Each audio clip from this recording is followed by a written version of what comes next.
Aduh, kurang semangat nih. Padahal awal bulan ya.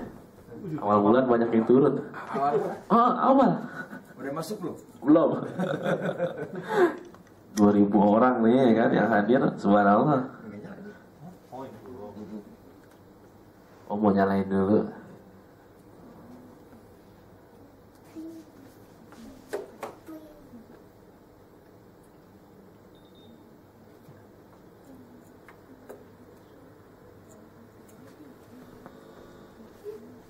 Baik, ada yang ulangi, semoga makin semangat. Ustadznya sudah semangat, moderatornya pun lebih semangat.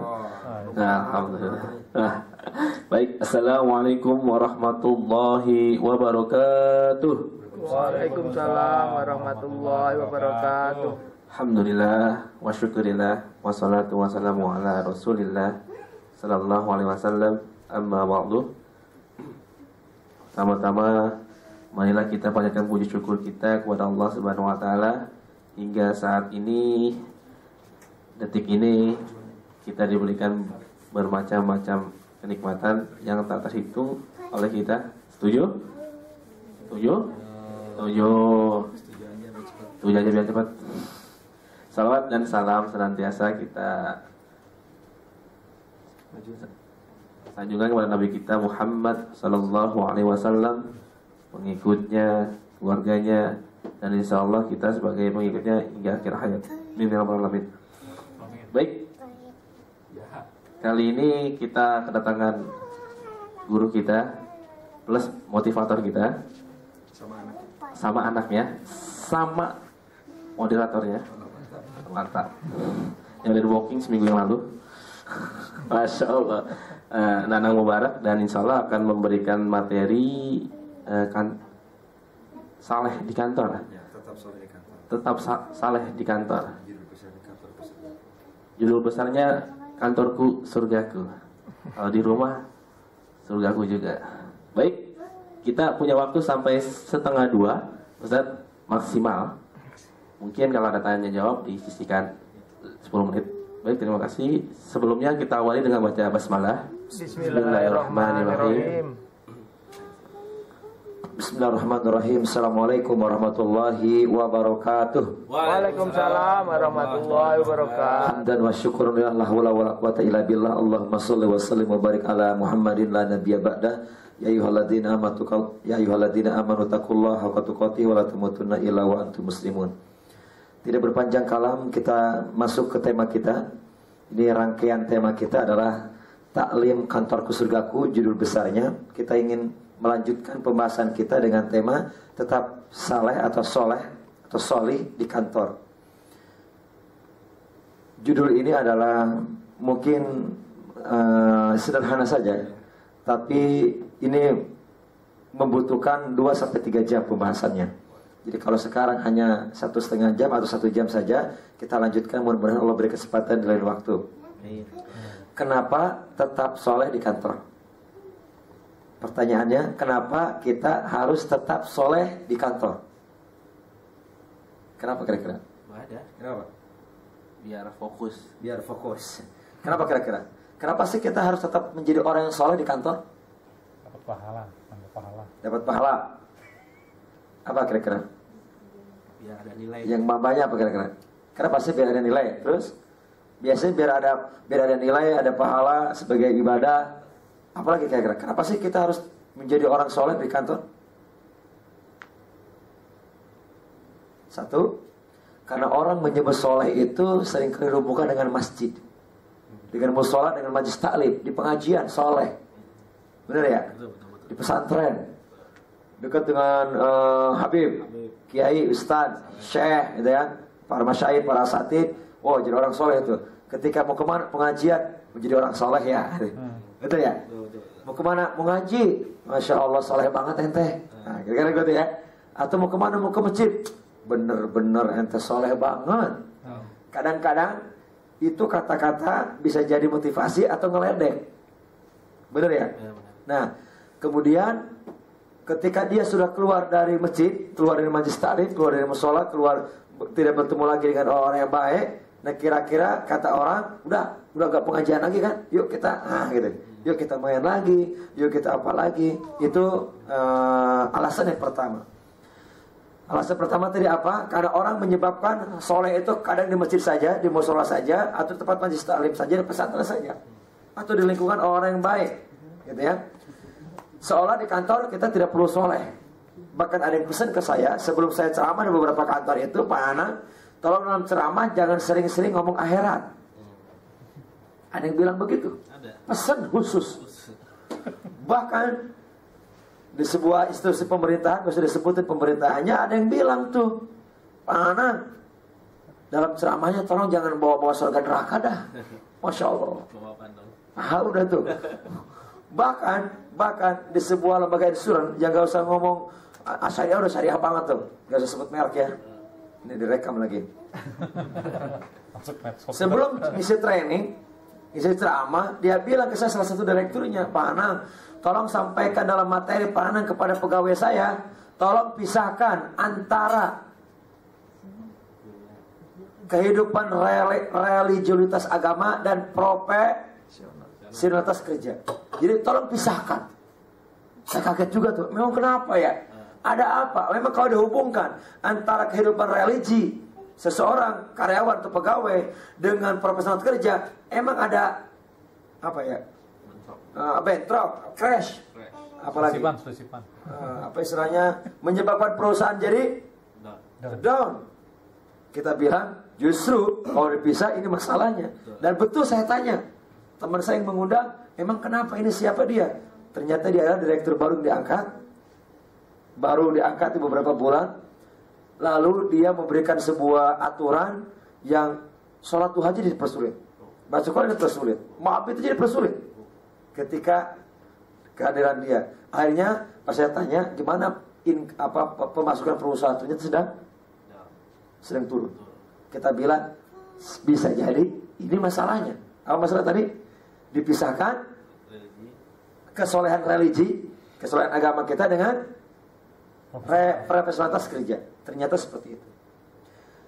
Saya ceramah di sebuah subuh di kota Tangerang, kalau sudah sebutin masjidnya. Pulang ceramah, saya dipanggil oleh salah satu mantan hakim. Ternyata dia ngamati banget dari awal saya ceramah sampai terakhir. Dia ngamati. Dia bilang, Ustaz Abdullah, hati-hati. Memang kenapa Pak? Ada yang salah? Tolong kasih tahu saya salah. Di mana salahnya? Biar saya koreksi. Tidak Pak Anang. Tapi saya hitung-hitung, Pak Anang ini dalam ceramah Pak Anang sering menyebut nama Allah. Hati-hati Pak Anang. Pak Anang mungkin adalah fundamentalis, anarkis, jihadis. Masya Allah. Jadi menyebut nama Allah dalam ceramah sering, bahkan semangat ketika Allahu Akbar begitu dikategorikan anarkis, fundamentalis, apalagi sekarang.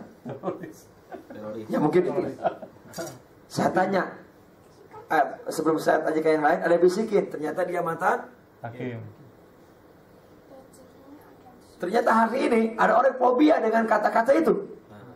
Bahkan ada orang yang konon kabarnya fobia dengan kata-kata Arab, dengan simbol-simbol Arab. Bahkan mengatakan kalau jadi orang Islam jangan jadi orang Arab. Masya Allah. Ada yang takut begitu. Padahal Rasul dulu pernah menegur Salman Al-Farisi.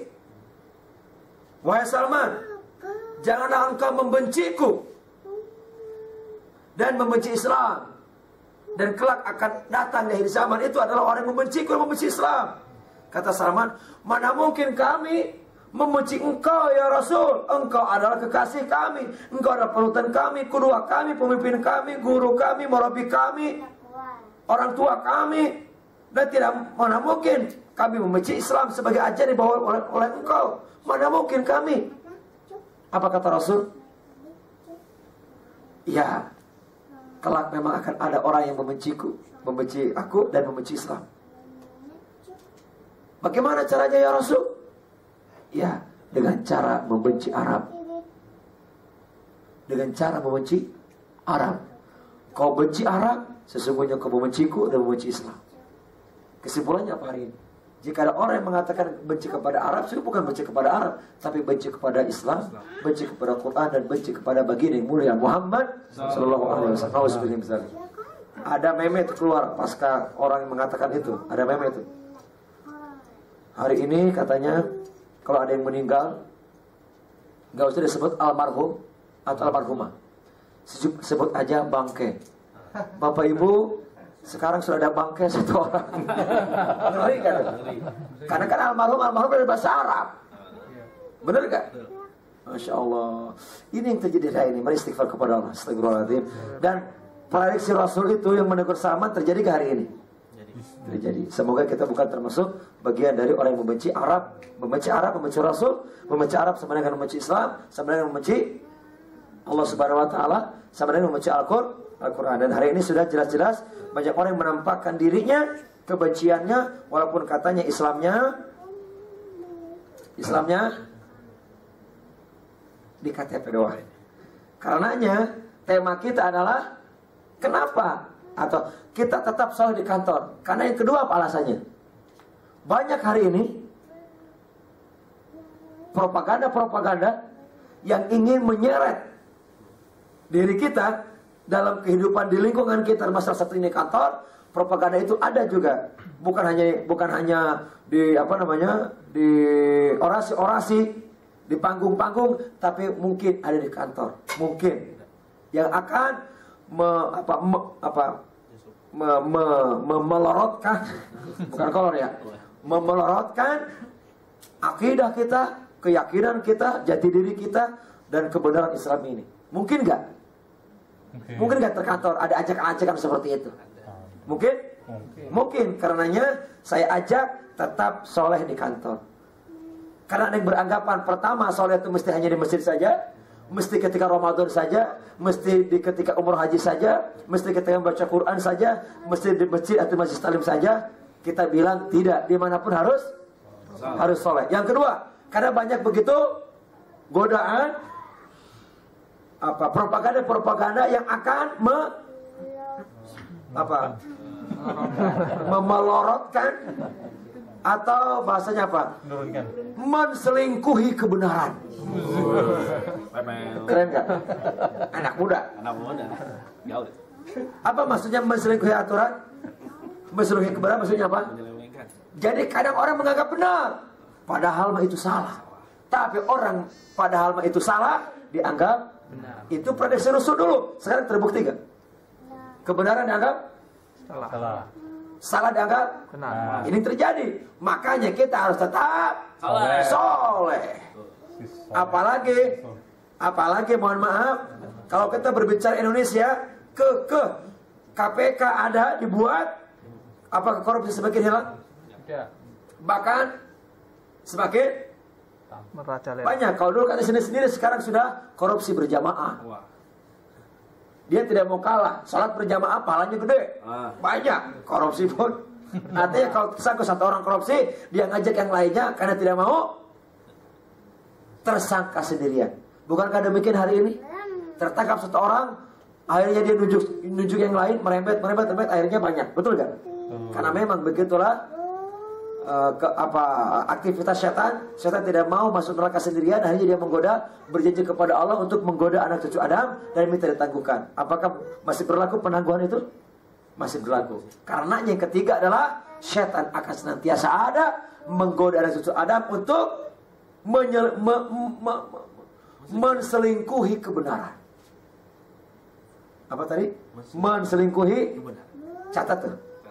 Selingkuh kebenaran. Jadi selingkuh itu bukan hanya kepada suami istri, kebenaran pun bisa diselingkuhi oleh penyusupan di dalam kesalahan. Tapi Allah sudah menyatakan di dalam Quran surat Al-Baqarah, la talbisul haqqa bil batil. Jangan sekali-kali engkau talbis. Apa talbis? Mencampur adukan antara hak dan kebatilan. Nah, talbis itu bahasa gaul kita adalah menselingkuhi. Talbis, apa talbis? Dari kata libas. Libasun, bukan libas. Gue libas tuh, bukan. Kalau libas mah gue sikat dah, gitu ya. Lu beli, lu jual, Gue pulang. Salah. Gue beli. Ya, itu mah lu beli, lu jual, gue beli. Gue bukan nantangin. Tapi kalau sudah ditantangin, hadapi. ya hadapi, jangan lari. Kita tidak boleh cari musuh. Tapi kalau musuh di hadapan, jangan mundur. Begitulah Allah berfirman gitu ya. Kalau sudah ada di hadapanmu musuh yang sudah terang-terangan menantangimu dan ingin meluncurkan menghilangkan kebenaran akidahmu, bahkan mempropaganda untuk supaya keluar dari agamamu, maka hadapilah, jangan jangan mundur. Nah, ini 3 alasan saja. Masih banyak alasan yang lain, cukup 3 saja. Cukup berapa? 3 saja alasan. Kenapa kita harus tetap soleh di kantor? Pertama, lupa lagi. Masya Allah, masih di sini kayak kata-kata saya. Pertama apa? Karena banyak orang yang beranggapan soleh itu hanya ketika di masjid, di mushola, di majelis taklim, ketemu orang soleh, atau mungkin dengan para asatidz kita, para masyayikh kita, para habaib kita. Ketika seolah tidak di masjid, tidak lagi di majelis taklim, seolah gak perlu soleh lagi. Ada yang begitu? Ada. Yang kedua kenapa? Karena hari ini banyak propaganda, ajakan-ajakan, banyak orang yang memeloroti kebenaran. Meloroti apa? Gimana? Memeloroti akidah keimanan kita dan menselingkuhi kebenaran. Banyak sekarang orang-orang yang hari ini mungkin mengatakan saya Islam, tapi ternyata dia bersama dengan para penista Islam dan membela mati-matian. Banyak kan? Yang ketiga alasannya, ingat, ada 3 alasan. Karena setan tidak pernah diam. Dari dulu awal mula Allah menciptakan manusia pertama sampai akhir zaman, setan tetap menggoda manusia, menyesatkan manusia, dan akhirnya talbis menselingkuhi kebenaran. Manusia menyimpang dari kebenaran, baik dengan cara halus atau dengan cara kasar. Semoga kita terhindar. Makanya pesan ini saya sampaikan ke diri saya, kepada teman-teman, tetap soleh di kantor. Kata soleh dalam Quran tidak kurang, mungkin bisa lebih. Tidak kurang, yang saya temui adalah 124 kali. Dengan variasi variasi itu? Variasi kata. Bisa solih, soluha, soleha, gitu, atau solihat, atau solihun, solihin, dan banyak variasi. Tapi asal katanya sod, lam, ha, soluha, atau soliha, atau solaha. Di dalam Quran terdapat berapa? 124 kali. Banyak kan? Banyak. Ukuran banyak dalam bahasa Arab sebenarnya adalah 3 atau 9. Itu sudah banyak. Berarti kata soleh ini sangat banyak, sangat dibidik, dan menjadi prioritas. Dan ternyata ini yang perlu kita pelajari bersama-sama. Soleh berdasarkan definisi pengertian bahasa di kamus Al-Mu'jam Al-Wasit, dari kata soluha, yasluhu solahan, artinya baik atau tidak rusak, patut, pantas, tidak cacat. Sedangkan soleh merupakan isim fa'il dari kata soluha, yasluhu, solahan, solihun, atau solih, atas berarti orang baik, orang yang tidak rusak, orang yang patut, orang yang pantas, orang yang tidak cacat. Mohon maaf, cacat di sini bukan physically, tapi kepribadian, mental atau akhlak. Berarti disebut orang soleh secara bahasa apa? Orang yang baik. Secara bahasa orang yang baik ada katakan soleh. Orang yang tidak mendatangkan kerusakan, itu soleh. Orang yang tidak cacat akhlaknya, mentalnya, etika moralnya, soleh. Orang yang tutur katanya baik, tidak merusak, tidak menyakiti orang lain, tidak menistakan, itu soleh. Kalau ada salah satu dari kata-kata dia tidak baik, dia suka merusak, kata-kata yang kasar menyakiti, atau ya menyakiti orang lain atau menistakan, menghinakan, berarti orang itu soleh gak? Tidak. Berdasarkan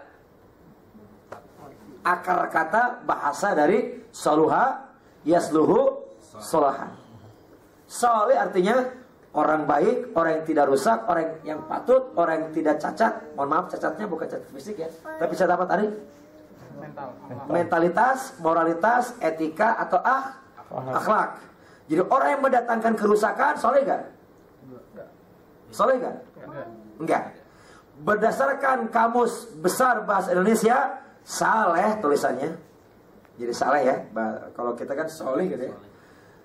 1. Taat dan sungguh-sungguh menjalankan ibadah. 2. Suci dan beriman. Jadi orang yang tidak taat tidak soleh. Orang taat, orang yang baik menjalankan ibadah. Orang yang tidak beribadah tidak soleh. Orang yang suci di sini mohon maaf, suci artinya akidahnya benar, tidak terselingkuhi oleh kesyirikan. Tetap mereka terselingkuhi. Tidak terselingkuhi oleh kesyirikan. Berarti apa? Soleh. Orang soleh. Tapi kalau dia mengatakan aku muslim, tapi masih yakin kepada sebuah kekuatan yang lain, maka dia menselingkuhi keimanannya, menselingkuhi kebenaran. Contoh, ada orang, gak tahu kalau di sini, mungkin ada orang yang percaya ada suatu tempat itu adalah bertuah, ada mbah, eyang yang bisa menyembuhkan semua penyakit. Katakanlah begitu. Mau dapat jodoh, datang. Bisnis laris, datang. Mau naik karir, datang. Masih gak ada yang percaya seperti itu? Walaupun bungkusnya pakai peci, pakai uduk-uduk, pakai gamis, tapi dengan cara-cara yang menseruki kebenaran. Umpamanya mau sembuh potong ayam, darahnya digoreng, darahnya itu amat sakitnya nih darahnya, ya kan? Kemudian dilihat, udah buka, dibelah dalamnya. Kalau paru-paru atau hatinya ada warna tertentu, ini pasti ada sesuatunya. Jadi tumbal begitu. Nah, ada yang begitu hari ini. Ada yang untuk jadi terpilih sama masyarakat, jadi anggota dewan, jadi pemimpin atau jadi apapun begitu, datang ke mbah, ke eyang, ke paranormal, ada gak? Ada. Itu berarti orang soleh gak? Orang soleh gak? Mungkin boleh orang dikatakan, orang mengenanya orang pintar. Kan ada orang tuh, orang pintar katanya, tapi dia tidak dikategorikan soleh. Sebagaimana itu tadi ada, saya foto tuh ada tulisan di bawah tuh. Siapa? Dari Pak Nazim kali ya. Orang lain boleh mencuri idemu. Nah, tapi tidak bisa mencuri aksi. Tapi orang lain tidak bisa mencuri aksi. Mungkin kita bisa melihat dia seperti orang pintar, pakai uduk-uduk, pakai gamis, kan? Bawa tasbih kemana-mana. Kita yang dibaca gitu. Betul? Tapi kita tidak bisa beribodohi dengan kesolehannya. Gitu ya? Bisa dipahami? Ini secara bahasa. Baik. Kita dari apa namanya? Dari makna bahasa tadi kita rumuskan. Soleh itu memiliki 2 unsur. Pertama baik, yang kedua benar. Apa maksud baik? Baik tadi apa? Tidak rusak, patut, pantas, layak, berkualitas dan berdampak maslahat. Maslahat dari kata saluha juga. Dari kata soleh, maslahat. Apa artinya? Memberikan dampak, manfaat kepada orang lain atau kepada diri dan keluarga. Itu namanya baik. Sedangkan benar adalah Syekh Ibnu Qayyim Al-Jauzi, disampaikan juga oleh gurunya Syekh Ibnu Taimiyah rahimahullah, ada 2, akhlasuhu wa aswabuhu. Akhlasu artinya adalah ikhlas dalam niatnya, aswabuhu adalah dalam proses dan tata caranya sesuai dengan aturan. Aturannya apa nih? Tentunya bagi orang beriman, aturan yang pertama adalah qala Allah, aturan kedua qala Rasul. Berdasarkan perintah Allah, aturan Allah, dan berdasarkan perintah Rasulullah. Itulah namanya Islam. Tapi juga dalam ayatnya adalah ulil amri minkum, atiullaha wa atiur rasul wa ulil amri minkum. Taatilah Allah, taatilah Rasul, dan juga pemimpin antara kalian. Ulil amri di sini adalah mereka yang diangkat menjadi pemimpin dan diberi kuasa untuk mengatur dan melahirkan kebijakan. Di sini berarti ulil amri bukan hanya presiden, bukan hanya gubernur, bupati, wali kota, tapi siapa saja yang diberikan kewenangan, diberikan kuasa untuk memimpin sebuah kaum dan dia berhak mengaturnya atau mengeluarkan kebijakan. Berarti kalau di rumah tangga ada gak ulil amri? Ada. Siapa? Bapak. Gitu ya. Kalau belum punya anak berarti suami, gitu ya. Kalau di yayasan, itu yayasan. Kalau di organisasi, oke. Kalau di partai, oke. Kalau di perusahaan, iya. Mereka yang diberikan kewenangan, direktur tuh mungkin ada GM, ada manajer, ya kan, ada supervisor yang memiliki anak buah, kan disebut pemimpin kalau ada anak buah, betul nggak? Kalau ada pemimpin gak ada anak buah bukan pemimpin, betul ya? Atau pemimpin yang rakyatnya, anak buahnya nggak setuju atas apa yang dilakukan pemimpinnya. Itu sudah tidak jadi pemimpin lagi sebenarnya secara de facto atau de yuridis. Silakan aja ya. Ini soleh ada dua unsur. Satu baik. Ini udah masih ada nih. Baik. Dua unsur soleh. Satu Baik. Dua baik adalah tidak rusak, patut, pantas, layak, berkualitas, berdampak, manfaat.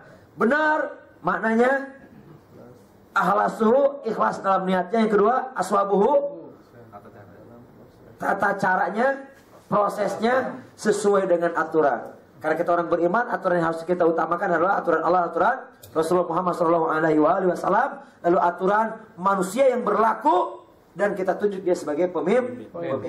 Berarti mengikuti aturan atasan kita disebut soleh. Nah, kita hubungkan sekarang, berarti amal soleh itu apa? Amal baik. Iya, amal baik. Kalau nggak benar, dia baik tapi nggak benar, disebut amal soleh nggak? Bukan. Benar niatnya, benar tata caranya, tapi tidak menghasilkan manfaat, disebut soleh nggak? Harus ada dua unsur ini. Makanya disebut amal soleh. Amal artinya apa kemarin? Amal adalah ya Allah ya Rabb. Amal. Perbuatan, pekerjaan, bekerja, beraktivitas, berusaha, bertindak, berbuat, action. Soleh artinya Baik. ketika pekerjaan itu Baik dan benar. menghasilkan kemanfaatan, menghilangkan kerusakan, dan tata caranya sesuai aturan, juga diiringi dengan niat yang ikhlas. Itulah amal soleh. Amal soleh. Oke. Kenapa kita harus beramal soleh? Kenapa kita harus soleh di kantor? Kenapa kita harus tetap soleh dalam kehidupan? Apapun terjadi, apapun godaannya, kenapa kita harus tetap soleh? Kenapa kira-kira? Banyak alasan. Kita ingin menyimpulkan cuma 3 alasan saja. 3. Ada berapa? 3 alasan. Yang pertama adalah surat Al-Anbiya surat 21 ayat 105. Kita baca bersama-sama biar dapat pahala. Kita baca ta'awudz dan basmalah dulu bersama-sama. A'udzu billahi minasyaitonir rajim. Bismillahirrahmanirrahim. Kita baca, ikutin. Walaqad katabna fiz zaburi min ba'di zikri annal arda yarithuha ibadiyas salihun. Kebaca terjemahnya? Ya. Pastikan baca dan bersuara, menghilangkan godaan-godaan termasuk busan setan laknatullah alaihim. Kita baca terjemahnya 1 2 3. Dan sungguh telah kami tulis di dalam Zabur, Taurat, Injil dan Al-Quran, dan telah tertulis di Lauhul Mahfuz bahwa sesungguhnya bumi ini akan diwariskan kepada hamba-hambaku yang soleh. Soleh. Bumi ini akan diwariskan kepada hambaku yang soleh. Karenanya Allah ciptakan Adam manusia untuk apa? Jadi khalifah. Untuk menerima warisan bumi ini. Walaupun malaikat protes. Apa protes malaikat ketika Allah pertama kali menciptakan Adam dari tanah? Qalu ataj'alu fiha ma yufsidu fiha wasfiku dima. Ya Allah, kenapa Engkau hendak menciptakan manusia terbuat dari tanah untuk menjadi pewaris bumi ini? Bukankah ketika Engkau ciptakan di muka bumi manusia banyak melakukan kerusakan dan penumpahan darah. Walaupun malaikat protes, walaupun iblis menghina, Allah tetap bumi akan diwariskan kepada manusia. Tapi bukan sembarangan manusia. Apa kata Allah? Yang soleh. Ibadiyas salihin, hamba-hambaku yang soleh. Pertanyaannya adalah, siapakah yang menguasai dunia ini? Siapakah yang menguasai tanah-tanah di Tangerang ini? Cukong. Juragan. Saya dengar tadi pas pulang dari Anyer jam 4 dengerin Al Sinta. Sebutkan lagi. Iya. Oh, enggak apa-apa. Iklan. Di Islam itu ada iklan promosi perumahan baru dan dia dengan bangganya mengatakan dialah satu-satunya, developer itu satu-satunya yang akses tol dekat, akses bandara dekat, akses Jakarta dekat, punya tanah 900 hektar dekat dari Jakarta itu, masih Kabupaten Tangerang. Pas didengarkan siapa penguasanya, nggak usah sebutin ya. Oh iya. Yang jelas bukan Islam. Oh, bukan saya juga. 900 hektar bro. Siapa pemilik BSD? Siapa pemilik Alam Sutra? Siapa pemilik Bintaro Raya dan yang lainnya? Saya tidak tahu apakah orang Islam dengar. Kenapa? Kalau bumi ini penguasanya bukan orang Islam, maka mestinya kita tersinggung. Berarti apakah kita soleh apakah enggak? Istighfar kepada Allah. Astagfirullah. Hari ini teman-teman nggak apa-apa jadi pegawai. Suatu ketika kita jadi pemimpinnya pegawai itu. Amin. Bumi ini kata Allah diwariskan kepada siapa? Orang soleh. Karena hanya orang soleh saja tidak akan pernah membuat kerusakan. Betul. Kan definisi tadi gitu. Kalau bumi ini dipegang oleh bukan orang soleh, rusak kan? Rusak. Naik ke pesawat keliling Indonesia. Lihat di atasnya Kalimantan, lihat di atasnya Sumatera, lihat di atasnya Sulawesi, lihat di atasnya Papua. Baik atau rusak? Baik atau rusak? Begitulah kalau bumi dipegang oleh orang bukan. Bumi begitulah kalau dipegang oleh orang yang tidak soleh. Betul gak? Betul. Makanya jangan serahkan kepemimpinan kepada orang yang tidak soleh. Kasih ke man soleh. Mas Soleh. Kasih ke orang soleh. Bukan berarti namanya harus soleh. Kalau gak soleh jadi dipilih bukan. Perilakunya. Ini baru pertama. Kalau gak soleh jangan dikasih, jangan diwarisin. Apalagi Dan dikasih nasi. jika ada dengan kuasanya mungkin kebijakan belum disahkan di DPRD, sudah ditandatangani ditekad 34 proyek dari 49 proyek, dan itu Laut Uruk. Apa itu misalnya apa itu? Ya apa tuh Uruk itu? Reklamasi. Dan ternyata bukan untuk rakyat. Itu udah dijual promosi di luar negeri. Itu tanah lagi masih diuruk, udah dijual di luar negeri. Masya Allah. Gitu. Hah? Nggak usah disebut lagi iklannya di luar. Masya Allah. Yang dijual apa? Tanah yang masih diuruk. Masya Allah. Siapa yang menikmati? Lalu siapa yang rugi? Kenapa begitu? Karena dipimpin oleh bukan orang soleh. Fahim tuh? Yang tegang begitu nggak Pak? Jadi pada tegang gitu. Ini bukan kampanye, ini lagi ngaji kita. Kata Allah bahwa bumi akan diwariskan kepada orang soleh. Kenapa? Allah mewariskan kepada orang soleh karena orang soleh tidak akan pernah merusak, tidak pernah merusak, menghancurkan, membinasakan, betul? Tapi justru akan menjaganya, merawatnya. Inilah peran khalifah. Alasan pertama, saya ada waktu. Banyak. 2 jam lagi. 2. Kita baca wa ma kana wa ma kana rabbuka liyuhlikal qura bizulmin wa ahluha muslihun. Baca terjemahnya bersama-sama. Dan tidak akan membinasakan negeri-negeri secara zalim, sedang penduduknya orang-orang soleh yang berbuat kebaikan. Selama masih ada soleh, orang soleh, maka tidak akan pernah Allah menghancurkan negeri itu. Kecuali orang soleh itu sudah berdiam diri, tidak lagi meluruskan yang buruk, tidak lagi menyuruh kepada yang baik dan mencegah kepada yang mungkar, maka Allah berfirmankan dalam surah At-Taubah, wattaqu fitnatan la tusibanna alladziina zalamu khassah. Takutlah kalian yang Allah akan memberikan azab bukan hanya kepada orang yang berbuat salah, tapi juga kepada semuanya, soal kepada orang yang merasa baik juga. Tapi orang baik itu ketika lihat kemungkaran, orang saleh ketika melihat kemungkaran dibiarkan atau dicegah? Dicegah. Kalau melihat kemungkaran kata Rasul, maka cegahlah dengan tanganmu. Kalau tidak bisa dengan Kalau tidak bisa dengan hatimu. Itulah selama-lamanya iman. Makanya bersyukur kalau saudara kita mencegah kemungkaran, menghilangkan kemungkaran, ya, dengan cara-cara yang kata orang, kata media adalah anarkis. Tapi satu sisi kita bersyukur karena kebanyakan orang, para asatidz, para guru-guru kita adalah menyuruh kepada kebaikan. Mungkin mencegah kepada kemungkaran tapi belum action. Tapi ada teman kita, yang saudara kita yang action, ayo kita dukung, luruskan kalau salah, betul-betul salah. Tapi kalau selama benar, kita dukung. Sepakat? Sepakat. Terakhir tiga. Berapa? Tiga. Yang pertama sudah, bumi akan diberikan kepada Orang soleh. kalau dia niatnya tidak soleh, jangan dipilih. Yang kedua, kok jangan dipilih sih?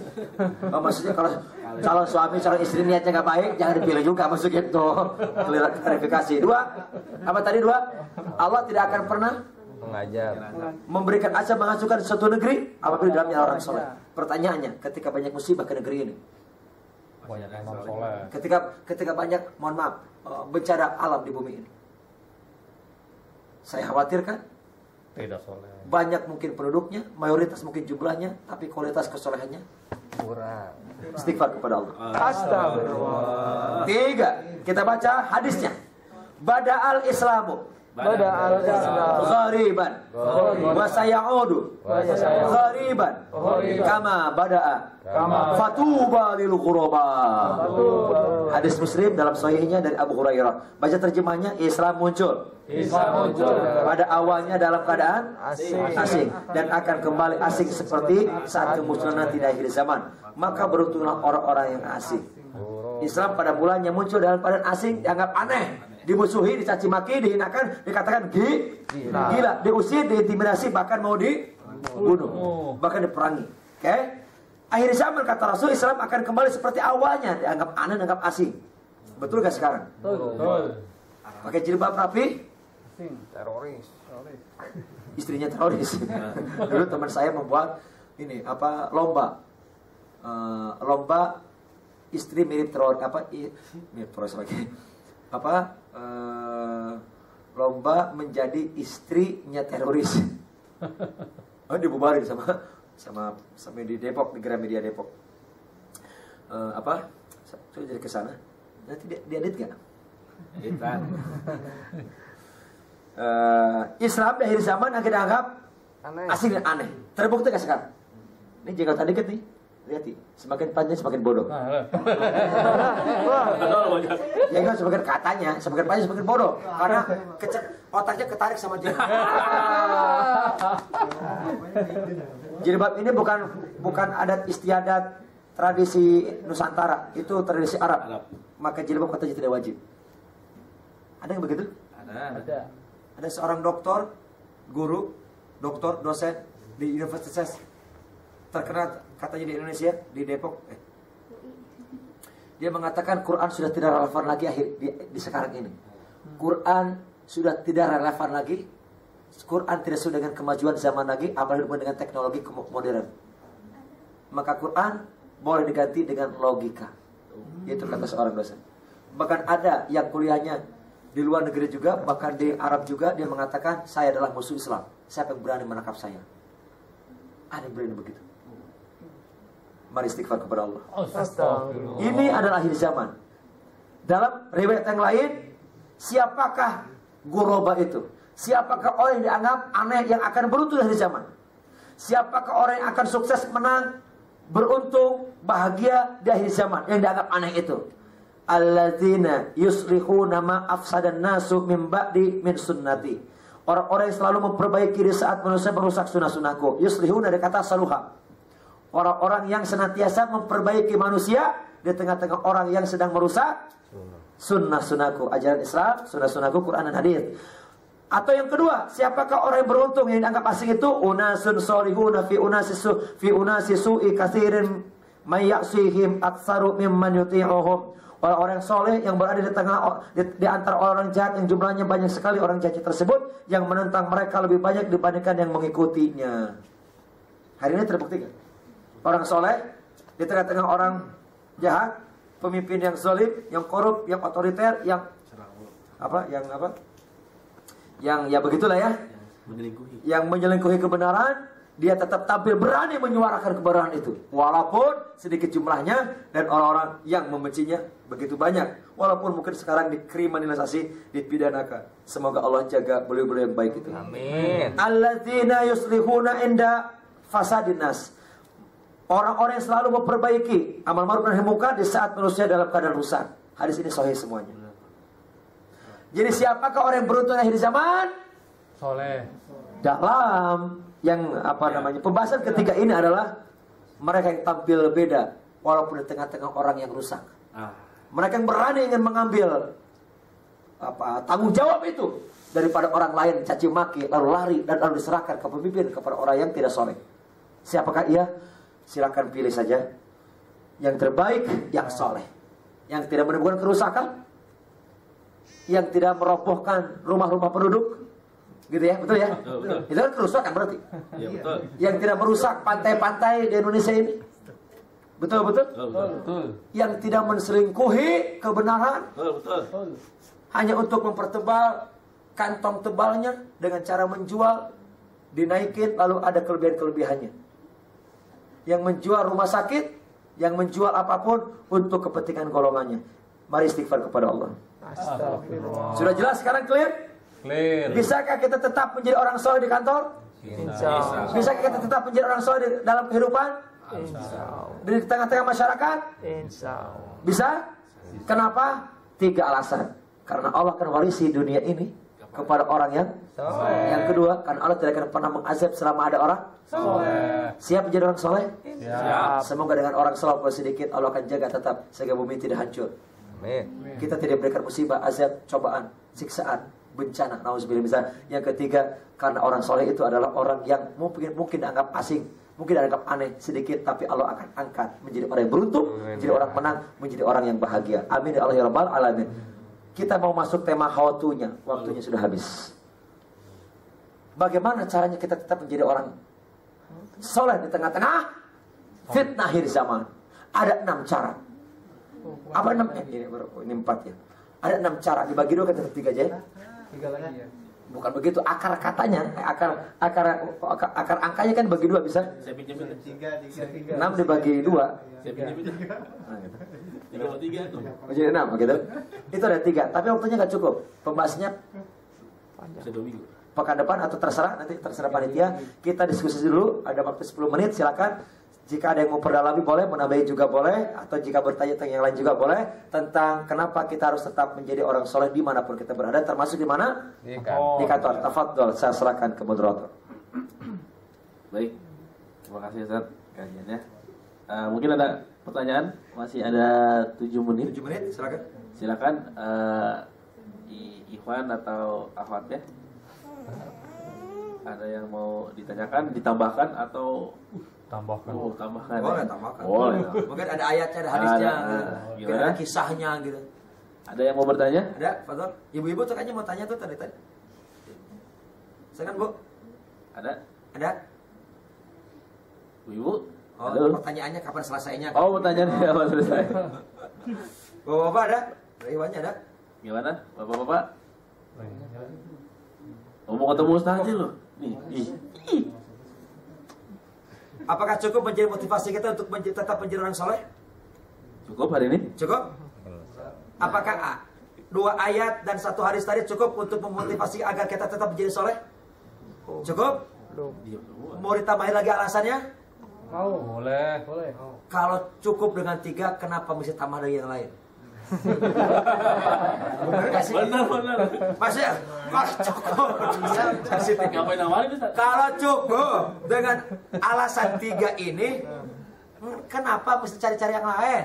Ini 3 ya. Benar nggak? Benar. Cukup saja 3 alasan bagi orang beriman yang ada iman di hatinya agar kita tetap soleh. Yang pertama adalah karena Allah akan mewariskan Soleh. bumi ini kepada orang soleh. Jika kita menganggap diri kita soleh, sudah berapa tanah kita punya?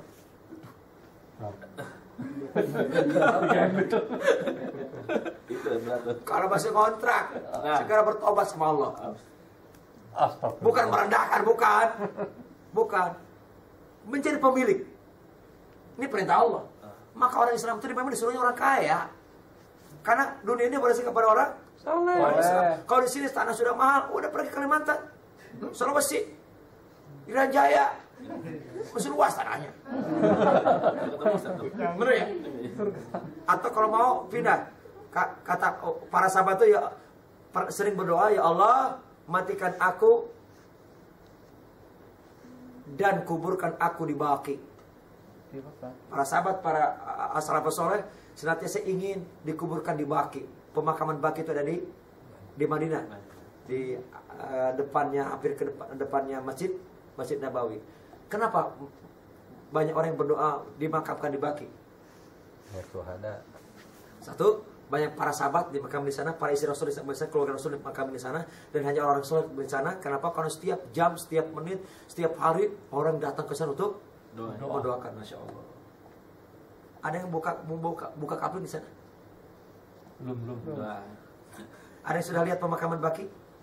Sampai pojok di sana minimal ada 15 lubang makam yang sudah disiapkan kosong.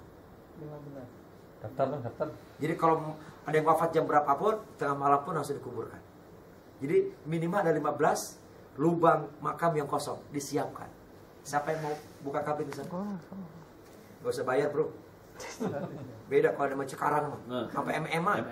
Liang kubur MM-an, Masya Allah, liang kubur. Mau mana? Tetap aja. Gelar tertingginya adalah almarhum. Kalau dia mau suka Arab, tapi kalau nggak suka bahasa Arab ya Astagfirullahaladzim, bangke. Ini saya mungkin yang dapat disampaikan. Semoga Allah maafkan kesalahan-kesalahan kita semuanya. Dari akhir balik kita sampai sekarang, baik dalam kehidupan pribadi, rumah tangga, atau dalam kehidupan kantor. Dan semoga Allah jaga kita dengan keimanan kita sehingga menjadi tetap soleh di Qatar. Afu minkum fastaghfiru innahu ghafurur rahim. Assalamualaikum warahmatullahi wabarakatuh. Waalaikumsalam warahmatullahi wabarakatuh. Baik, terima kasih untuk kajian kali ini. Semoga bermanfaat buat kita pribadi. Baik, kita akhiri dengan baca hamdalah. Alhamdulillahirabbil alamin. Istighfar sebanyak-banyaknya. Astagfirullahaladzim. Astagfirullahaladzim. Doa penutup majelis. Subhanaka wa huwa bihamdika asyhadu an la ilaha illa anta astaghfiruka wa atubu ilaik. Baik, terima kasih. Insyaallah ketemu minggu depan. Assalamualaikum warahmatullahi wabarakatuh. Waalaikumsalam warahmatullahi wabarakatuh.